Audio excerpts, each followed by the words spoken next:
pasado 16 de noviembre, el Pleno de la Suprema Corte de Justicia de la Nación dio marcha atrás a la denominada Ley Saldívar y declaró inconstitucional el artículo 13 transitorio del Decreto de Reformas en materia de justicia federal, que ampliaba el plazo de los cargos del ministro presidente y de los miembros del Consejo de la Judicatura Federal por 2 años más, iniciativa con un fuerte tufo a Palacio Nacional y que además así fue refrendada en algunas de las mañaneras por el presidente López Obrador.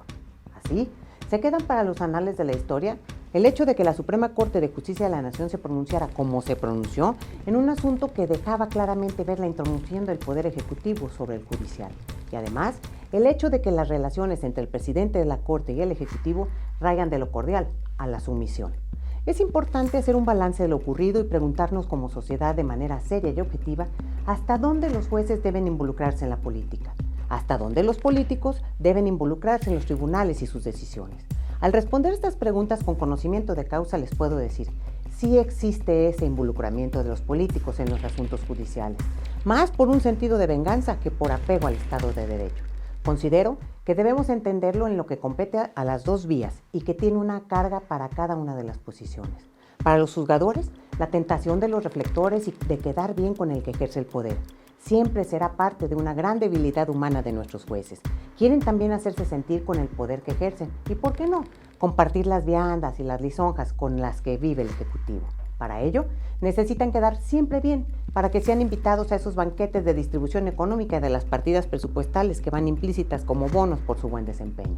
El problema es, ¿qué sucede si aquello que les mandó el Ejecutivo no salió como éste quería? Pues ya lo vimos en días pasados, le recortaron el presupuesto al Poder Judicial. Esto ratifica la idea de que los políticos, si quieren tener las manos metidas en el Poder Judicial.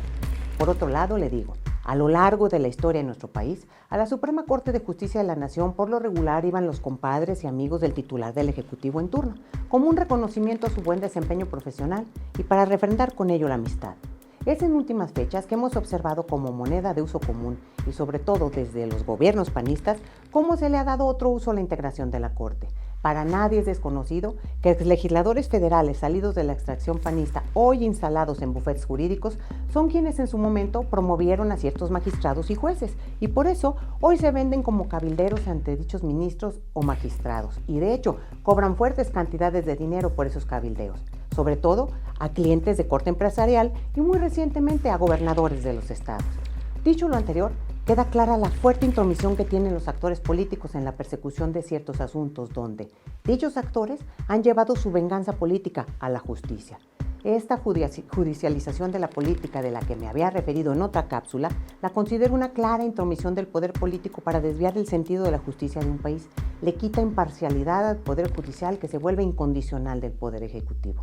Esta situación daña profundamente las entrañas de la estructura democrática del país y se vuelve urgente y necesario hacer dichas observaciones, porque de lo contrario estaremos sumergidos en los bajos instintos de los actores políticos que bajo traumas y complejos de inferioridad sobre sus adversarios traten de justificar sus odios por medio de la persecución de los procedimientos judiciales.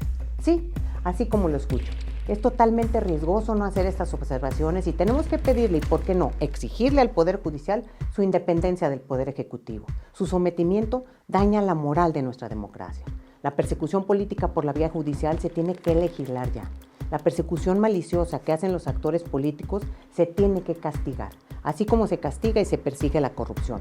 ¿Por qué es tan corrupto el que se beneficia de los bienes y recursos del erario como el que utiliza todos esos recursos para dañar, difamar y tratar de desaparecer de la vida política a sus adversarios? No se puede seguir así, construyendo un Estado democrático por medio de la persecución y el exterminio de los adversarios. Así comenzó Hitler, el resto de la historia ya la saben. Esta persecución política no es exclusiva del ámbito internacional o nacional, está más viva en estos momentos en nuestra entidad. No podemos hacer ojos ciegos ante lo evidente. Veamos cómo ha actuado el Poder Judicial en la entidad, cómo se ha venido integrando y quién ha metido las manos hasta la cocina en dicho poder, para así ver qué intereses los mueven.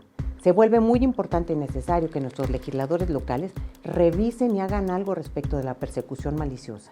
Esperemos que se pongan a trabajar en algo productivo y que sirva para consolidar nuestro Estado democrático frente a estos autócratas del poder que persiguen y dañan a las personas por su venganza política, que son capaces de hacer grandes gastos en sus amigos abogados cabilderos ante la Corte con tal de ver saciada su sed de venganza.